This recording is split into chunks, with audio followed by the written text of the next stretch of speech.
and a warm welcome to ASTRI's Smart City Forum.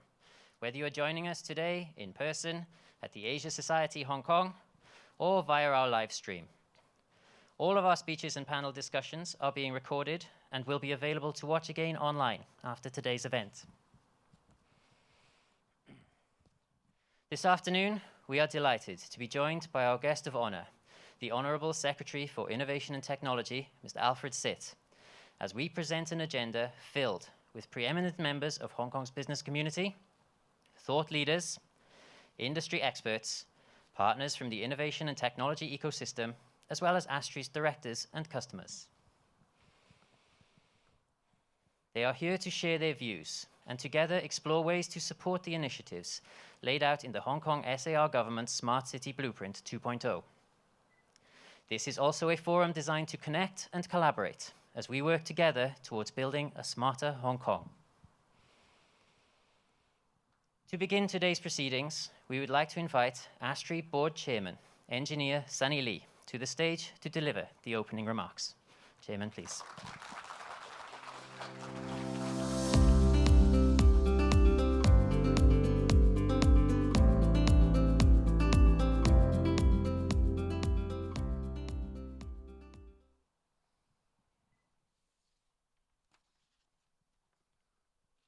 The Honorable Secretary Sitt, Commissioner Poon, distinguished guests, ladies and gentlemen, good afternoon, and welcome to the ASTRI Smart City Forum.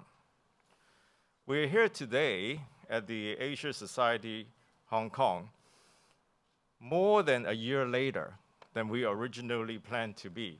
I don't know whether you remember that invitation. It was originally the place for our 20th anniversary. But as you know what happened, right?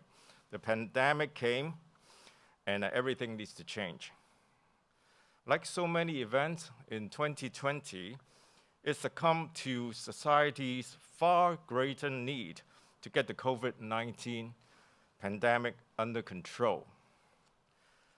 There's no doubt that the primary memory of 2020 will forever be how the world shut down and the unprecedented changes that none of us had ever anticipated nor experienced.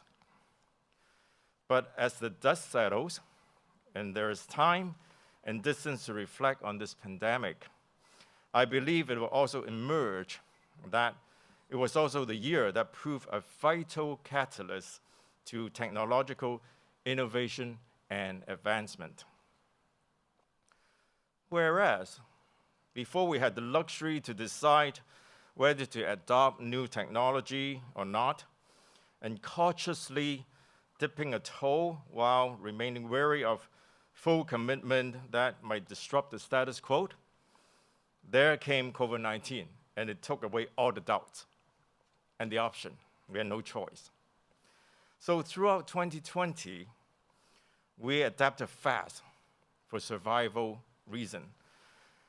Our use of new technology accelerated rapidly, and I fully believe we will never look back.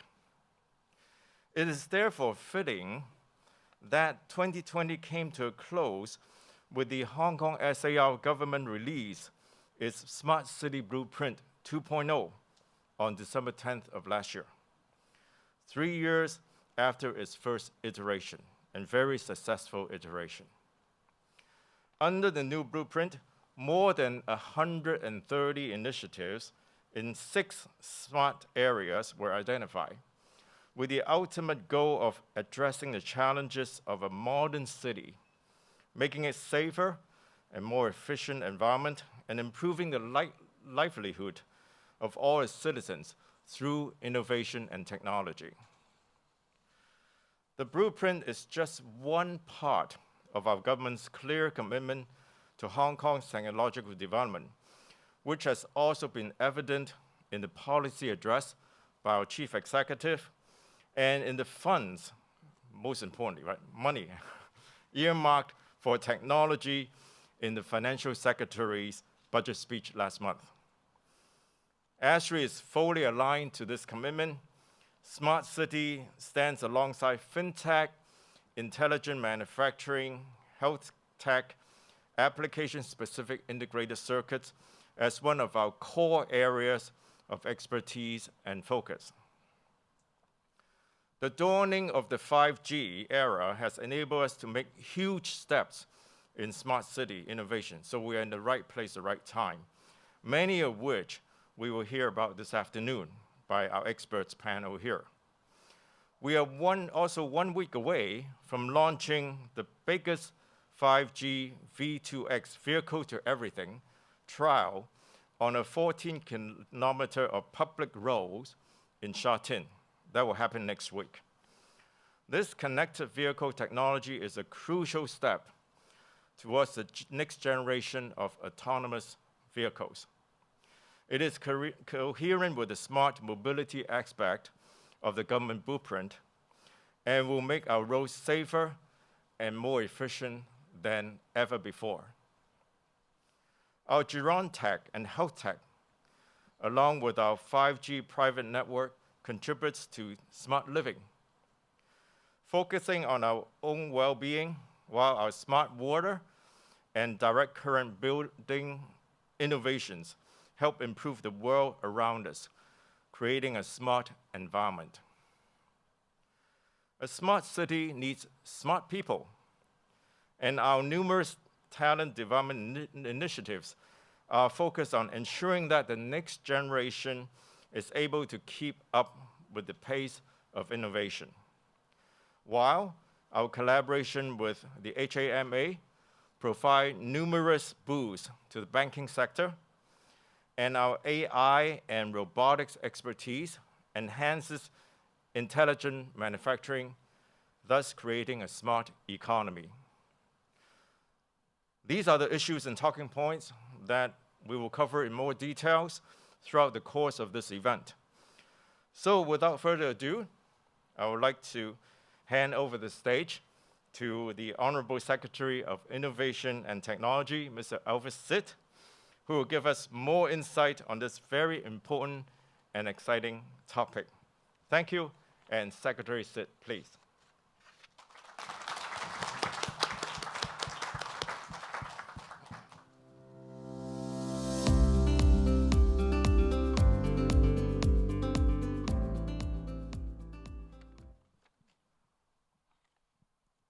Sunny, 精彩, Rebecca, Lucas, Martin, distinguished guests, ladies and gentlemen, good afternoon. It is my great honor to join you all today at ASTRI Smart City Forum, bringing together business and industry leaders, researchers, as well as our friends and partners in the innovation and technology ecosystem to share views and explore ways to make Hong Kong smarter.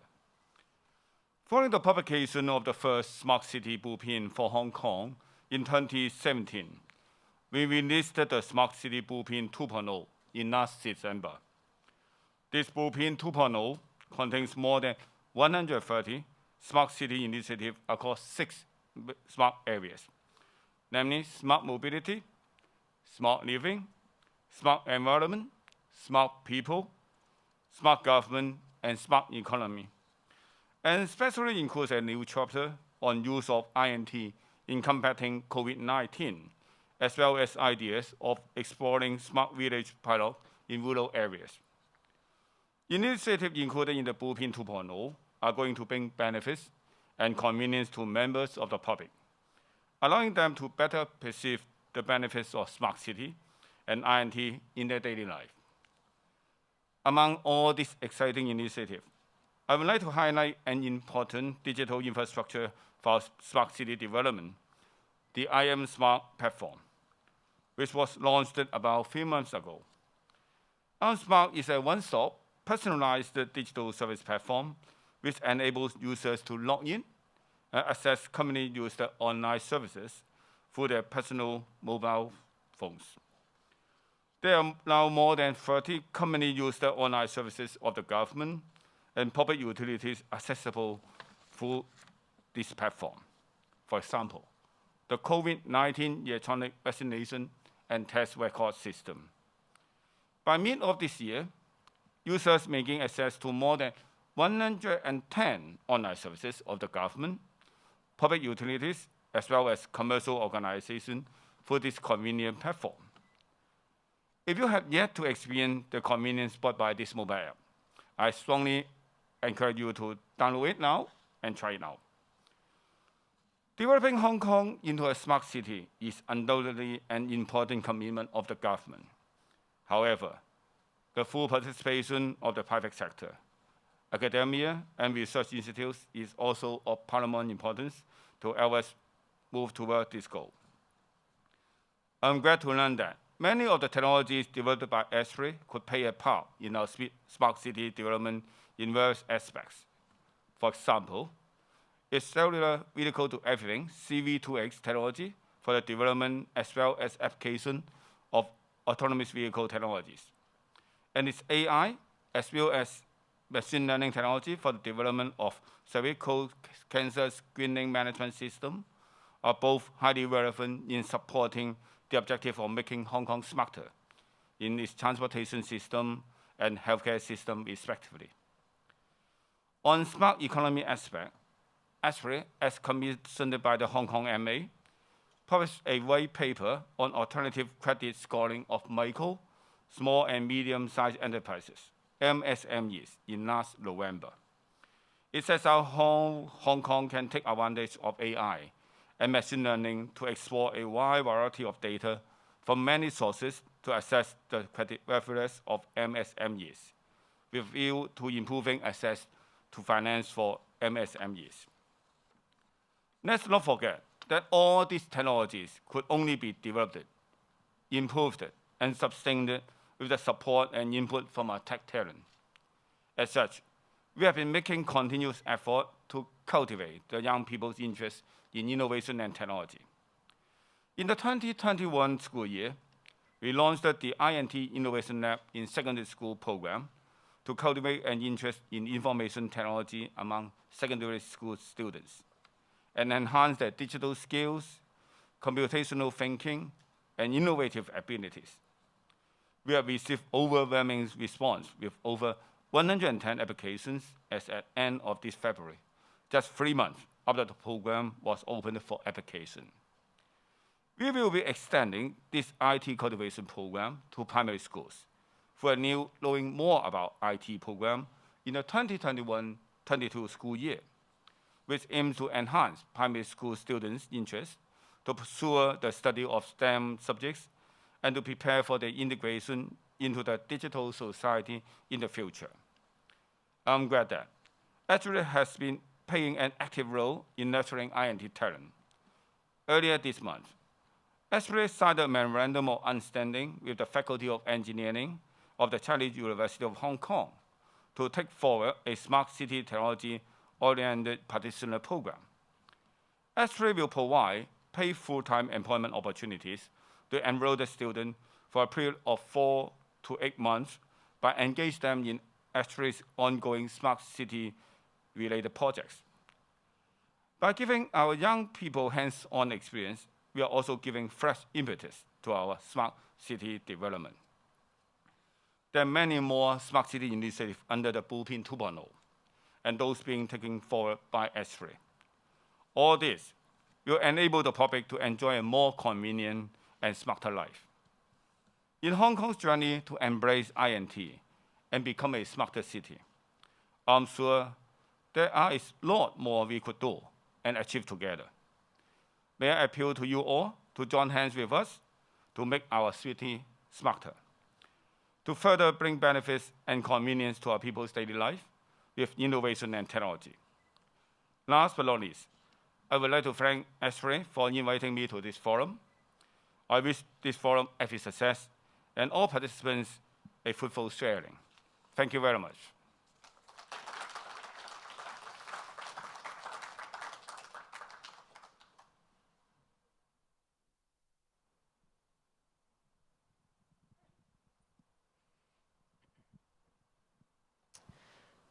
Thank you, Chairman and Honourable Secretary Sit. For those of you watching on our live stream, we will now take a short break before our first panel discussion titled The Essential Collaboration for a Smart City, which will begin at 4:10 p.m. Please note, there is no need for you to close your browser window, The panel will resume on this channel. We'll see you then.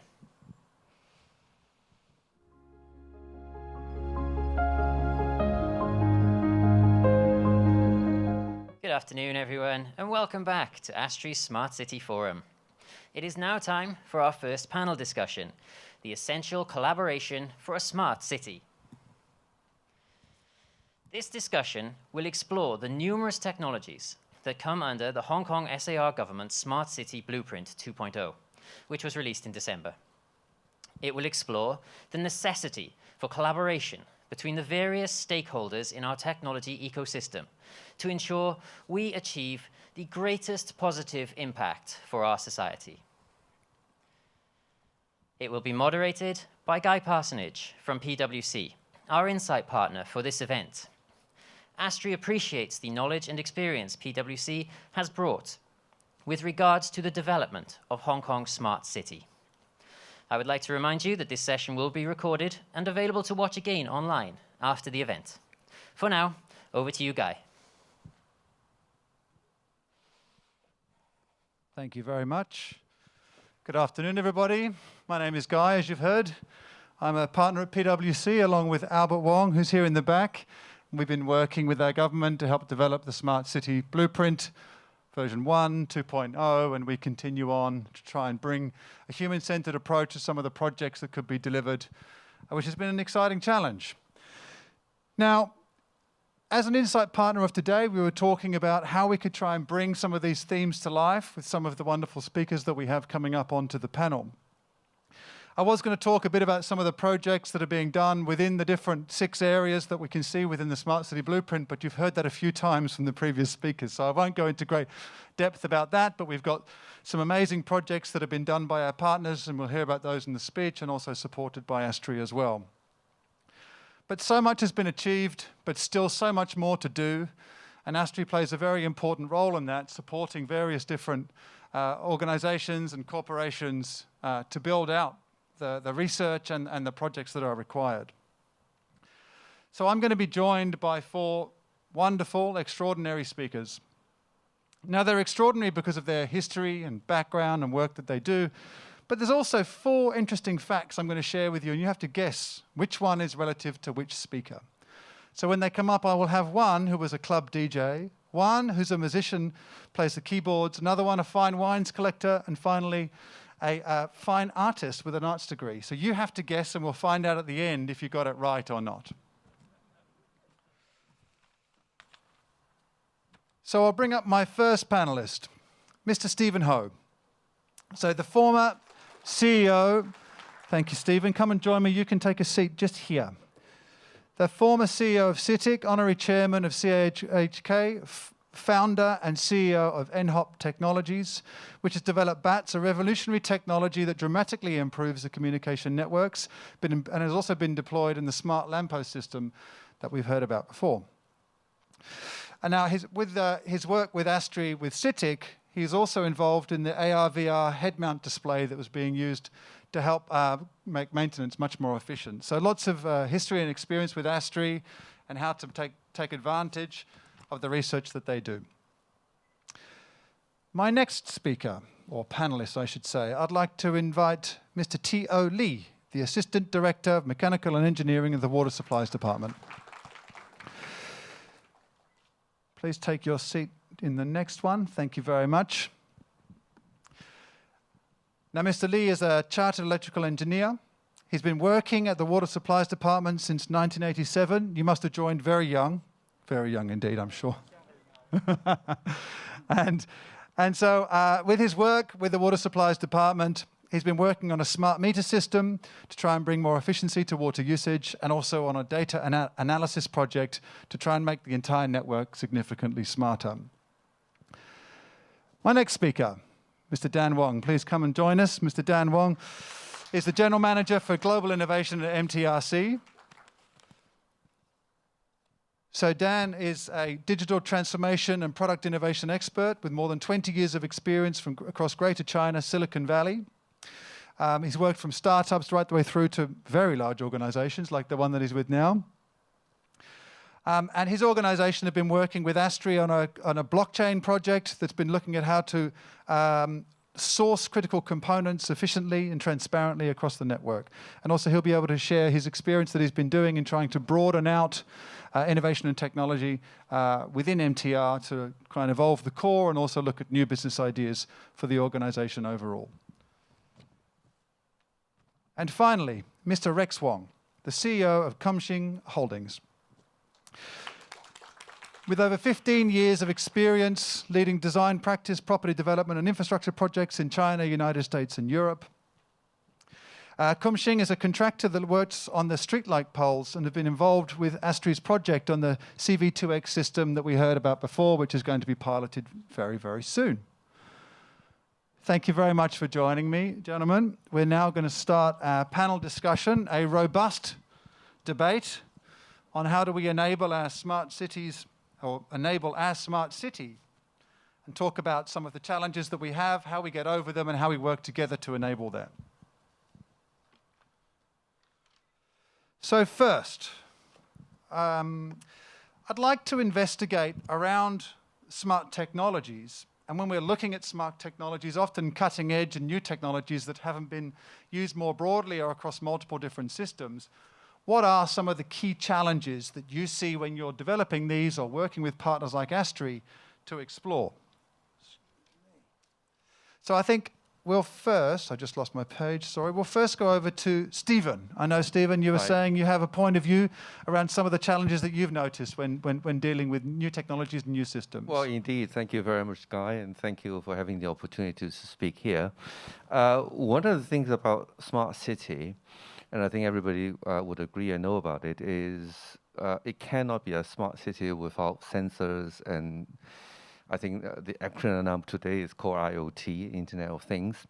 Now, the challenge that, for example, I like to speak for myself, and you just said to the audience that I came from this company called NHOP Technologies, which we developed a algorithm called BATS, which is stand for Batched Sparse Code. It's a coding scheme, meaning that by using these technologies, we enhance connectivity, right? So we need the IoT to connect with each other, and therefore, once we collect those data, people will be able to use it, to analyze it, in different ways, in the 6 pillars that we'll talk about, yes, every one of them as well, to make it smarter in a smart city environment. Now, the challenge that we have, and using a lot of traditional technology, is when you have environment that needs to do hopping, yes, then the current technologies, they have some deficiency if you go through 5 or 6 hops. Yes. Data got lost, yes, in between.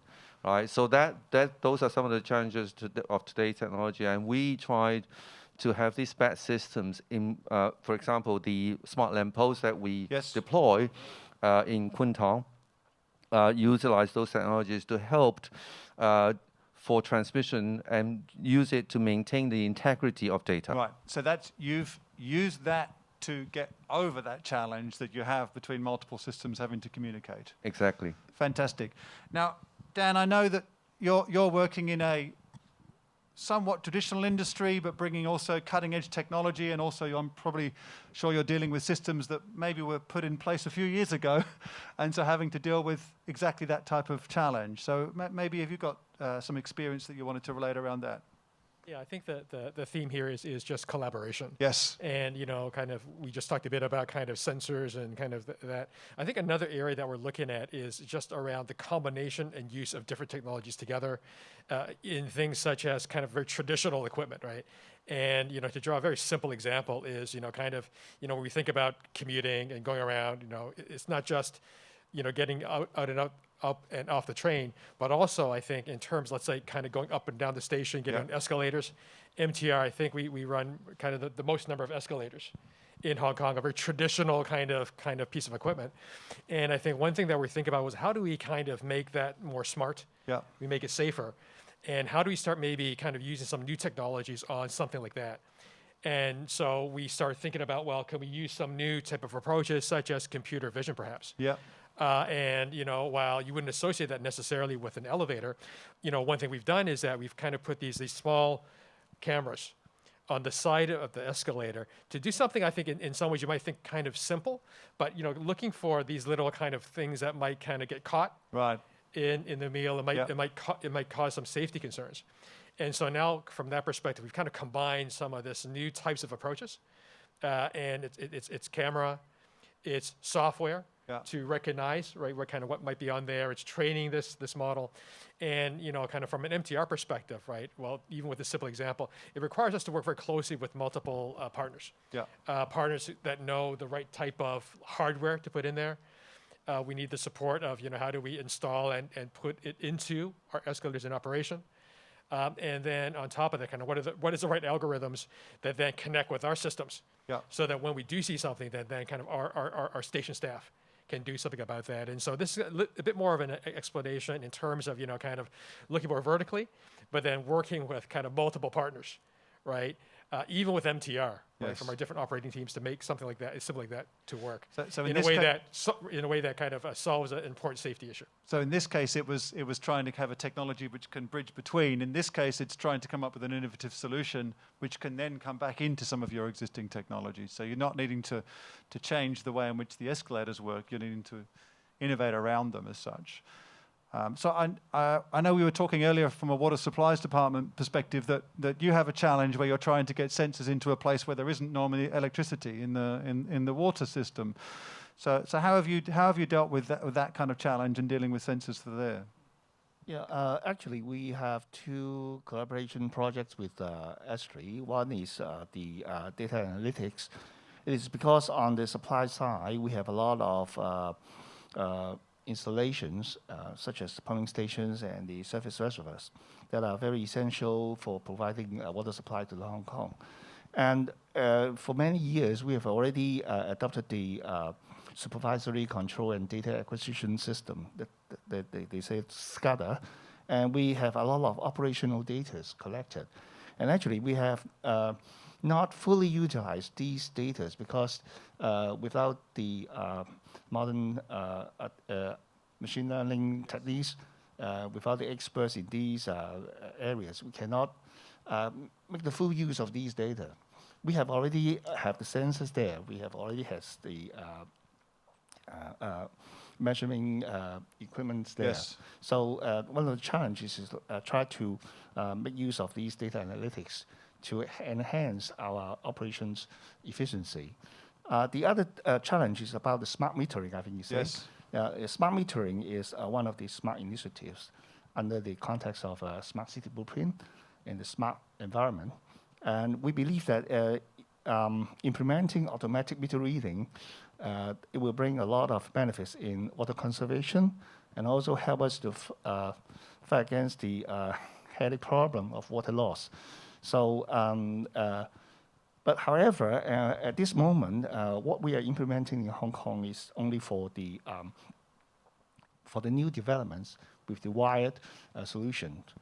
For the mobile solution, we still have a long way to go because not just think of the technology available, we also think of about the market. Yes. Because in future, if we implement 3 million population, 3 million customers with the automatic meter reading facilities, then we also have to think about how to maintain them and how to procure them from a mature market. That's our challenge. Very interesting, yes. So I think the one thing we often see is, data and data analytics have to go hand in hand. You can't just collect it, you also need to know what you're going to do with it. Often we find with our clients is that they're not short of data, they're just short of the knowledge to know what to do with it, and that seems to be a space in which ASTRI has been able to support you. So yes, that's a great example. And then Rex, I know that you've been involved in the smart lamppost side of things. I'm sure there's a whole level of complexity that's gone with that and the level of support required. Have you got any other points from there? Yes, I think some of the points mentioned by our fellow panelists, it's spot on. Because from our experience, of course, being the largest asset manager, essentially for the public street lighting system in Hong Kong, we installed those smart lampposts that referred earlier, and was mentioned by our other two colleagues from MTR and from Water's Work Department. The client, the asset operator owner, they expect they don't actually really go down to the site that much, right? They just expect it to kind of be there and work, right? And the users, they expect to get clean water and safe rides, same train rides. But as the contractor, actually, we are always working within the environment, interacting with different players, interacting with the passengers, with the citizens. And this is exactly where I think ASTRI has really taken the lead, because in this topic of ecosystem and partnership, early on, ASTRI has already engaged us, to work together to support them in the CV2X project. Because installing infrastructure in the urban environment is even more challenging than within a plant or within a station. There are multiple infrastructure owners that you have to interact and to get approvals. And there are also a brownfield environment in a very dense city. So how to manage to do it effectively, not only for the first time to facilitate the proof of concept, but also to develop a model to have the asset management in the long run, because the reliability of this new layer infrastructure is absolutely critical for usage such as the autonomous vehicle. So I think there's definitely a role for us to play as someone from the contracting background, but someone who's focused on the energy and mobility infrastructure. Excellent. I mean, you brought up some very interesting points. We've been, Albert and I have been working around the area of spatial data and trying to create some common standards for spatial data, because as we know, the data is owned at various different levels by various different departments and teams, and trying to make sure that we have a single view of what's happening at a street site, for example. And if you're trying to put a lamppost in a more challenging space, I'm sure you're having to deal with various different departments and teams to understand that. So collaboration is enabled through certain standards we were talking about from IoT, etc. But if we think about collaboration which needs to be done in a very different way, Albert and I were discussing earlier about the fact that the world is getting larger, more complex, but smaller and simpler, depending on which lens you look at it through. Is it a common standard, one system, it's simpler, but if it's multiple systems that aren't communicating, it's becoming much more complex. So maybe some points of view from each of you or collectively around when we're trying to create collaboration. Let's not just talk about the data and IoT challenge, but broader collaboration with different partners and trying to come together in different ways potentially. So I wonder if someone has a point of view they would like to share around that, an example they've got around what's necessary to enable collaboration with different partners in different ways. Well, you can start. I can make a try. There we are. I think it's a very good point that you just mentioned about standard. I think and especially in a collaborative environment, we use various standards. Of course, I mean, the world cannot operate without standards already being established. But in a smart city environment, there are more new standards arising out of different challenges, right? Communications can have different standards. I mean, we use 5G now, but even 3GPP as a standard body make recommendations into their different releases, have new releases coming in because of new standard, and just because of the compatibility issue within various systems as well. And I'm sure that in terms of the connectivity itself, using those standards and implemented into various different systems, even with waterworks, I'm sure that there are different standards there, is actually a very important part of it in order to make us more efficient and be able to have those systems actually working in harmony with each other. And then on that point, from a systems perspective, we've then also got different levels and types of organizations. I know, Dan, you're often trying to bring in startups and trying to get them to work with your organization that might be more of a longer term procurement cycle and how they're working. How maybe if you've got something you can share around how you're trying to deal with that innovative challenge, I'd say. Yeah, I guess I can share from a broad level. And I think I lead a department within MTR that is quite new, that's been around for about a year and 4 months. And why is there a need for an organization like a global innovation department? MTR does a lot of development work. MTR works very closely with ASTRI, right, where there's a lot of technical expertise. And I think kind of when we look at it, there are different types of innovation. There are different types of technologies that we can use.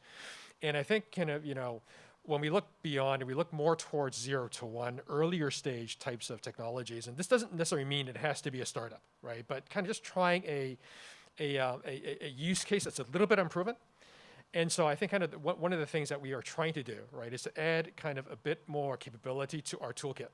Meaning that in addition to the current innovation that we're doing today, that we start tapping into kind of this earlier stage kind of innovation, whereby there could be more uncertainty. There could be more uncertainty in terms of the use case. You know, there are cases where the use case is actually not that clear, right? And you know, there are other cases whereby maybe the technology might be existing, but then used in this kind of an application, or maybe used for rail, it doesn't work. And so I think kind of what we're doing here is that we're trying to find a bit better way to get involved with that type of innovation.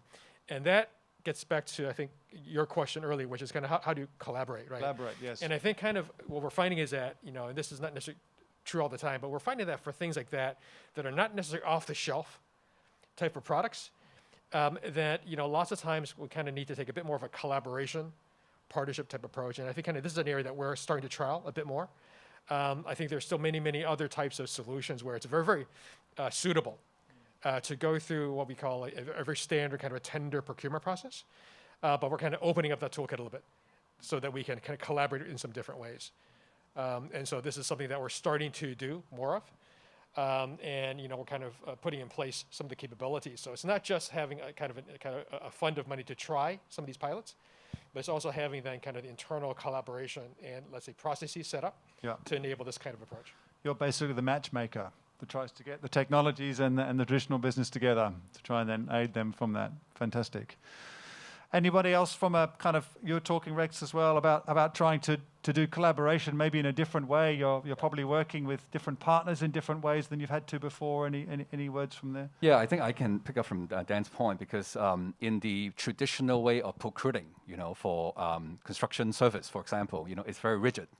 You kind of get it out, there's a scope, you deliver it. But in the way of trying to deploy technology, there's a lot of trial and error. There's a lot of setting, testing, commissioning, in order to get it right.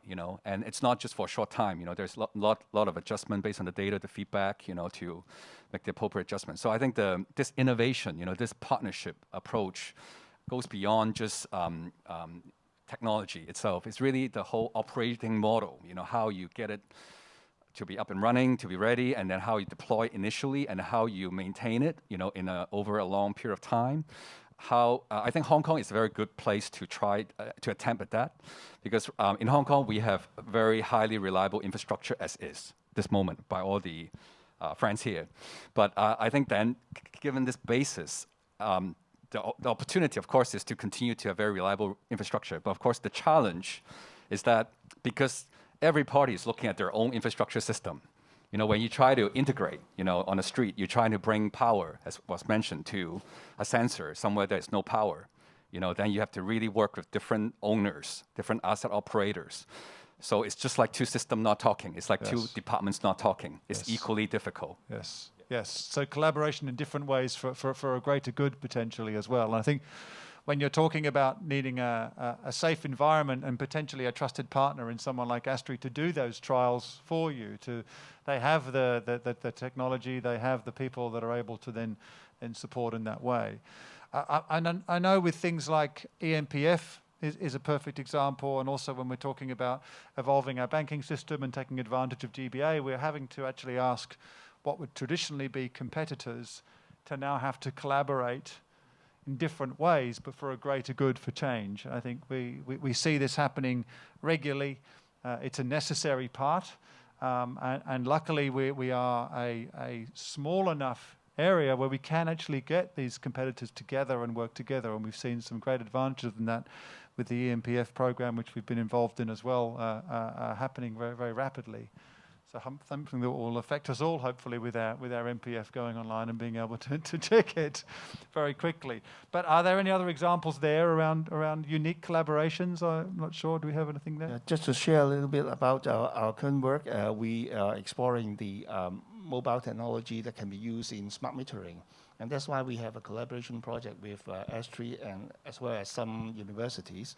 We try to establish the standard because at least we are trying 3 different technologies. One is the radio frequency, the other is the NB-IoT, the other is the LoRa technologies. So each technology has their pros and Yes. cons, and that's why we need to establish a standard so that when we set up an information system, we can talk to different, making use of different technologies to Yes. communicate with the sensors, Yeah. with the meters.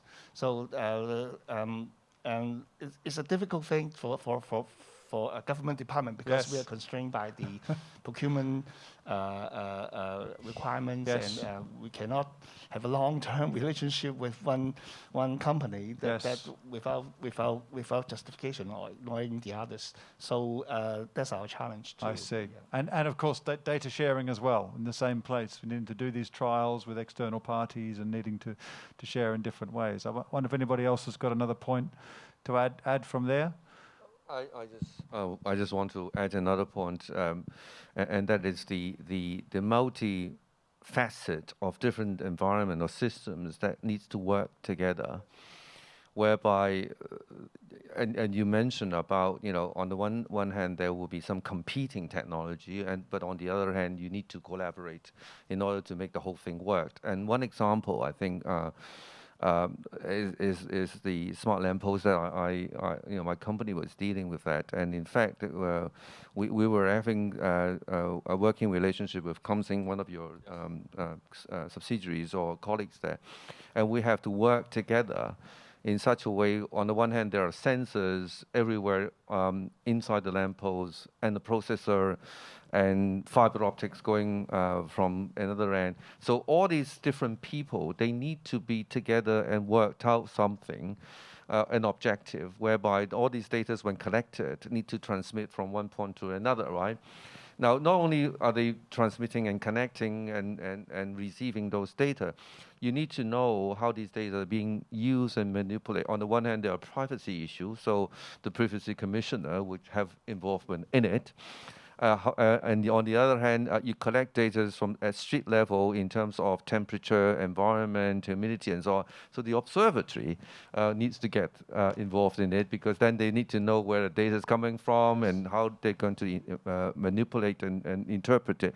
So there are all these different organizations that really needs to work together, collaborative. Otherwise, you can have one technology there, another one, but it won't work. Exactly. So a common vision, and then problem solving. Something like design thinking is a great process to help solve those types of challenges. One question I would like to throw to maybe not everybody, but for anyone that's got a clear example, is that I think once you hear about ASTRI, you realize there's an amazing amount of work that they do. And we hear that there's a huge amount of PhDs and scientists and people that are able to provide this great knowledge base for you. But I'd like to know, how does it actually work? How does it start? Is it that, for example, you're sat around at the water board and you're saying, how are we going to measure this? I know someone, let's ring ASTRI. Or, I mean, does it start with an idea from the business side needing a solution? Does it start with a discussion with ASTRI around possibilities and opportunities? So just kind of try and understand that relationship a bit more, so for those that have not done a project with ASTRI can take advantage of speaking to them about what could be done, because sometimes it can seem a bit of a black box from the outside. So maybe an example of how that works and how others could take advantage of it. Yeah, I'll try to share a little bit. In our department, we have a research and development committee chaired by the deputy director. And because in different aspect of works, we have some R&D items that we put up from time to time. And usually we look at those solutions that can be offered from the research institute, from the universities, and also ASTRI is one of them, of course.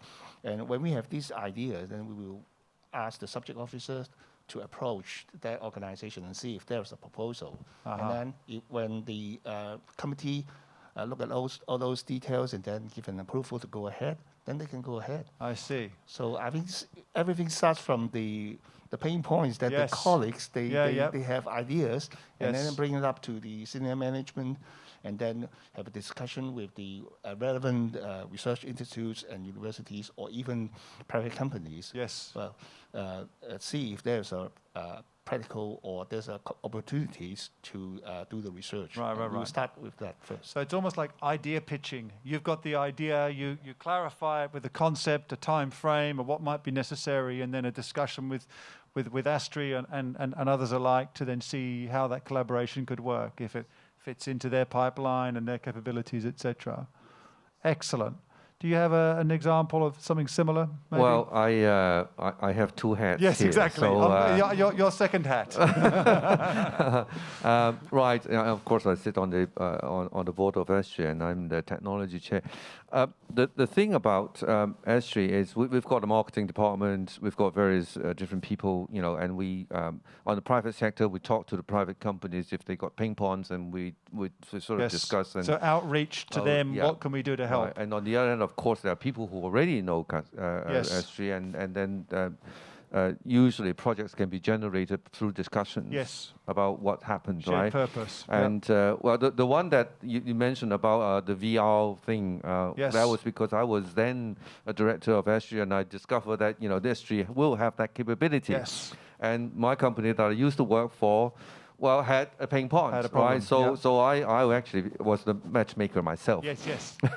But that doesn't happen all the time. It's really, ASTRI itself is very diligent, and they have people that reach out to the community and the industry, whereby that they will be able to help pain points of different companies. Okay. So if you don't know about them, reach out to try and find out the capabilities. But if you're already in conversation, make sure they know what your pain points are. Exactly. There we are.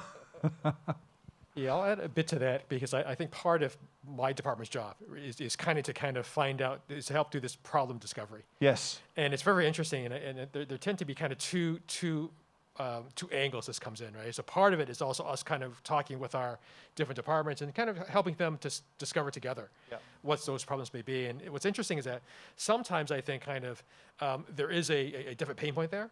And what's very interesting is that very often there's also an assumption on what the solution might be. And so, I think kind of in those cases, actually, what we find is that actually it's better to kind of maybe take a bit of a step back. Understand a little bit more of the situation before you dive into the solution. And so we kind of see cases that are kind of like that. We see cases where it's kind of a little bit the other side as well, which this seems to be this is an interesting technology. Is there a space for this technology? How can I use it? And somehow it's very interesting because it kind of a little bit kind of theoretically, you should probably approach it from the problems first. Yes. But I think kind of in practice, very oftentimes it kind of comes in this both ways. And so we very, very often find ourselves in a very interesting dynamic. We're kind of trying to bring the two together. Yes. Then underlying this, I think, is another interesting piece here, right? Which is, and we're looking at this in a very different way because kind of our job is to try to kind of hook our let's say, our internal users with potential solutions. Yes. But our users are also very busy people. And so they're kind of trying to deal with everyday issues. And so in some ways, I think part of it is also how do we help them to kind of sit down a little bit and then identify these areas which could be helpful. And like in many, many things, there's always an investment. And I think especially in things like this, it's actually more an investment of your time. Yes. To do something, even if the pilot is free, for example. Yeah. Right? And so I think kind of, kind of based on our experience, it's kind of all these three angles that need to kind of align in the right way before we then kind of find the right piece to start focusing on. So I now want you to kind of cast forward a little bit. So you're all involved with innovative projects, challenging your organizations to come up with what's the next thing. Whether or not it's something you're currently talking to ASTRI about or something that's just in your mind, I'd like to explore around the area of smart cities. What are some of the things that you're playing with in your mind, you're exploring, or things that you would like to see Hong Kong to be investing in for the future? So I'll open it up to any of you. Go on, Rex. I can see you've got something there. Yeah, it's as was just mentioned. I really think that first of all, why people would want to work with organizations like ASTRI is because ASTRI really have put themselves out there, to be someone who has something to offer. They have their presence in the different places that relevant to this push for the Hong Kong smart city development. So that's in our company's example. We were invited to go in, and then we looked at all the projects, the opportunity that are specific to our sector. Yes. The mobility infrastructure sector, the construction tech. Yeah. These are the areas that have potential. But to answer your question about the potential, I think as was mentioned, the clients, the operator of the infrastructure, they have their idea about what the pain points or the problems are. Again, people like us who have been working on the infrastructure, every day in, day out, we also have pretty good idea where the problems may be.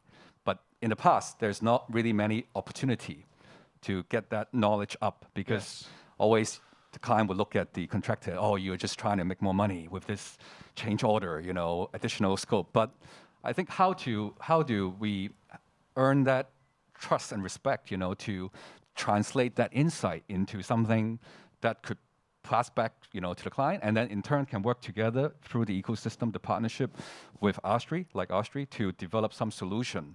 I think it's something that, in my mind, if we could arrive at that, would be really ideal. How to make use of the insights that people already probably have. Yes. Instead of in the old ways of working together, we find creative and new ways. So partnership, creating insights, then driving to a better solution, shared value, better solution from that. Well, I have a slightly different answer to if you ask what I wish. I think there are two things there. One, I think very importantly is education.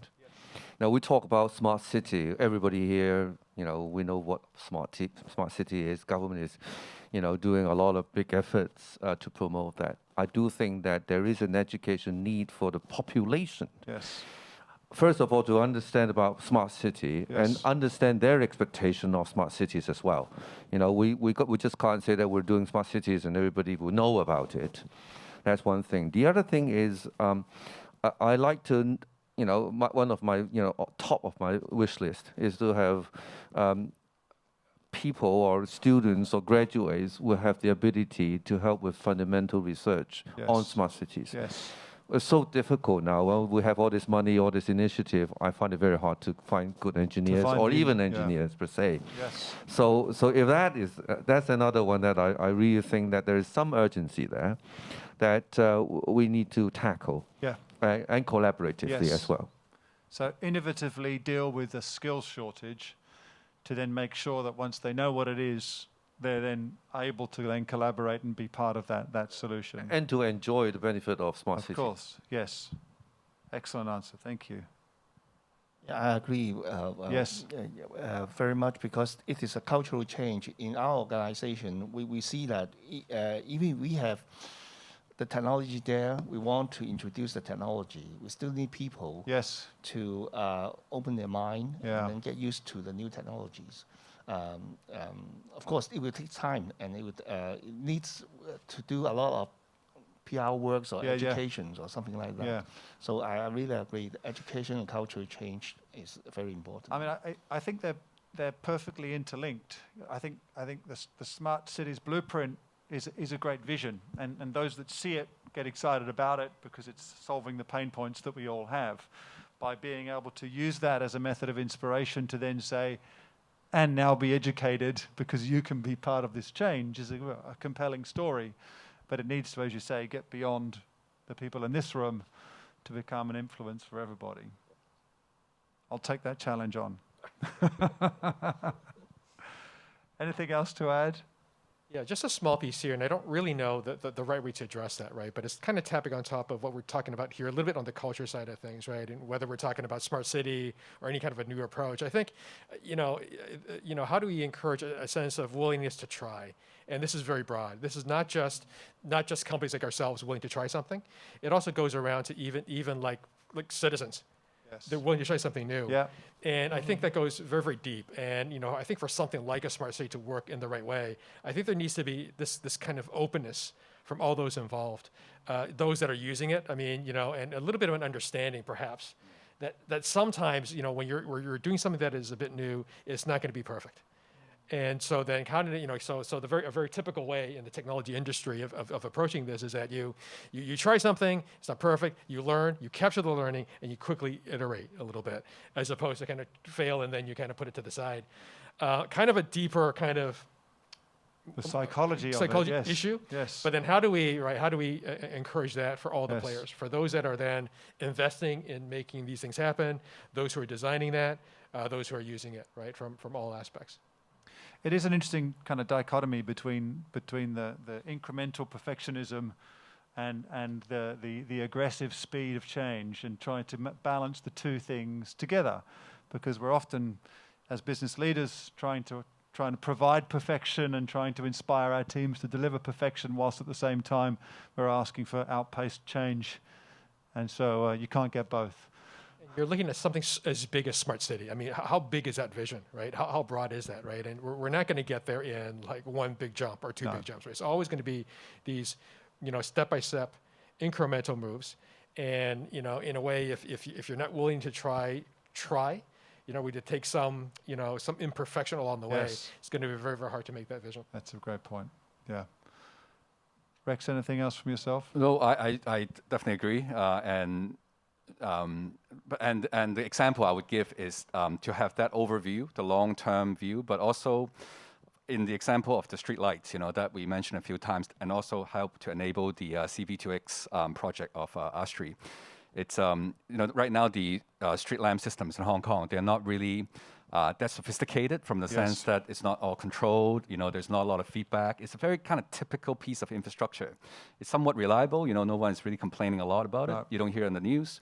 But is it highly high tech? It's not at the same time. So if you want to change that into something that is much more potential, which the government is trying to push now, it would take time, and it would take testing different technologies, different solutions, but not during the interim time we just stand still. No, exactly. We can try different things. Like in our company, we would use video analytics. When we go around to look at the streetlights, the cars can just drive in the neighborhood and then automatically detect, which lamps are off, instead of having to go to each lamp to take down the numbers. So the asset management system, the video analytics, you can combine these more basic technology, but achieve a much better result already while you wait for that more substantial infrastructure upgrade. So I think what was discussed, this try and accept something not working, have the long-term as well as the immediate-term approach, not losing sight of the entire infrastructure need, I think would be essential. Fair enough. Thank you. And then as we're starting to get towards the end of this, I think there's one thing I'd like to think about is around the open systems, open data, data transfer, all the challenges that we deal with on a daily basis.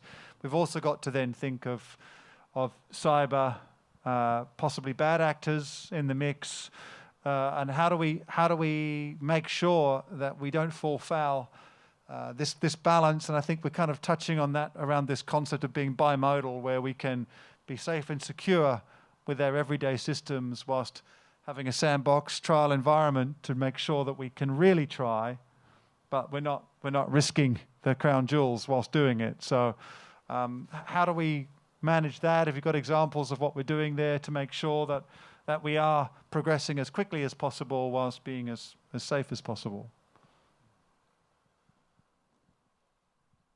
We've got to a pattern now, so I think it's your turn. I will try, but I think it's a very, very interesting yet very challenging question to actually get an answer to it. Cybersecurity has been, I think a lot of people know about cybersecurity 20 years since that was Snowden coming out and saying, look here, you've been monitored. There is no perfect solution to that. There is best practice. Yes. We need, again, as I've said before, educating people that if you are living in a world whereby cyber in the cyberspace or the internet, that it's inevitable that there will be some form of attack. So I will urge people not to say, well, but it's your system, you're going to protect it. I think that responsibility is for everyone. Yes. So if we are vigilant ourselves as a user, that we take care of those things and be alert that there are potential cybersecurity, then it's already a very big step forward. Yes. And of course, everybody who provides systems which connect to the public internet or the cyber world, they have a responsibility to do that as well by deploying and constantly monitoring what's happened in the cyber world. Yeah, fair enough. Well, I would just agree with that because even I'm no expert in cybersecurity, but even within my own company, as I'm sure in your organization, you've been attacked by different types of email, different types of tactics, and I think, as Michael mentioned, I think everybody can be a potential weak link, to breach. I think behind experts can set all the settings and have all the design, but any one of us can be that weak link. So I think that mention about people, the culture, the change, and educating everyone, I think that's how we get there. Essential. Yeah, absolutely. I'm sure you've not had anything. You've had no attacks. No. Actually, fortunately, we are a government department. Yes. And we are we're being looking after by the audio. Exactly. They have a lot of security policies and guidelines for us to follow, and I think basically they are doing a good job. Fantastic. And they will alarm us when there is some cyber attacks, and so we are doing quite well. But I agree that every colleague, every staff should be aware of that because. We have do some just sharing. We have do some exercise before and some phishing campaign or something like that. Still, we can find that some people can open an email that should not be open for more than 3 times. Yes. So we don't know the reason, and we think that we should do a lot more in the training and never enough. doing a lot of things to educate them. Beware of cyber attacks. Exactly. Well, I've been starting to get my wind up, so I would like to finish with a small exercise with the audience, because I did say that we had some extra skills on the bench here that I would like you to guess. So I'm going to ask you, which one do you think was in the band playing the keyboards? I'm going to walk up and down here. You can tell me whether I'm getting warmer or colder. Put your hands up if you think I'm in front of this person. This person. I'm getting no guesses from anybody. No guesses.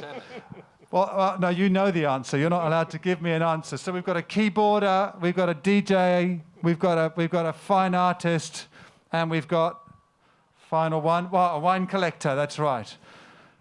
Do we have any guesses from the front row? You might know some of the answers. So any guesses? Oh, you know some of the answers as well. Do we have a guess? Was that your hand up? No, you were just moving your hand. I'm going to tell you. You're going to go and give me a guess?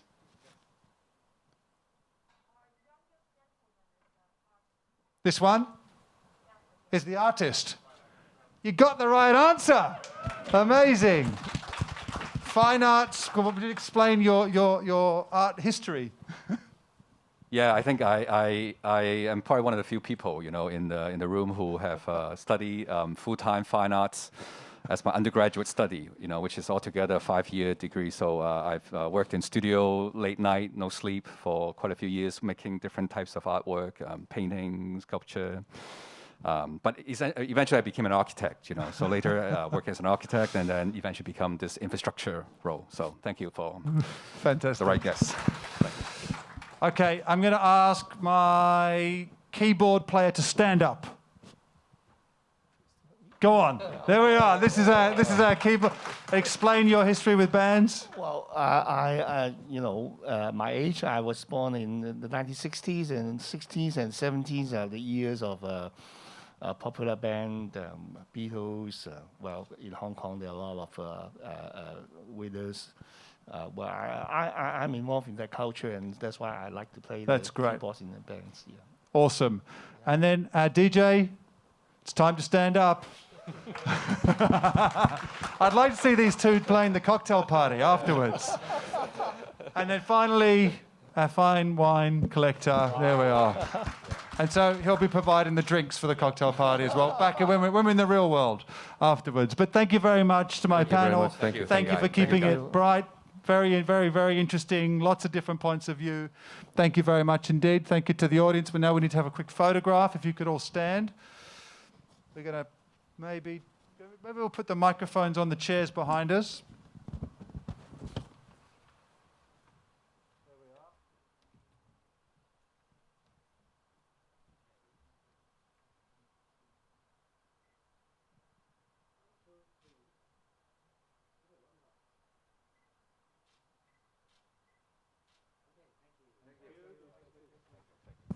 Thank you all very much. Please take your seats. Thank you for having us. I hope it was interesting. See you again sometime soon.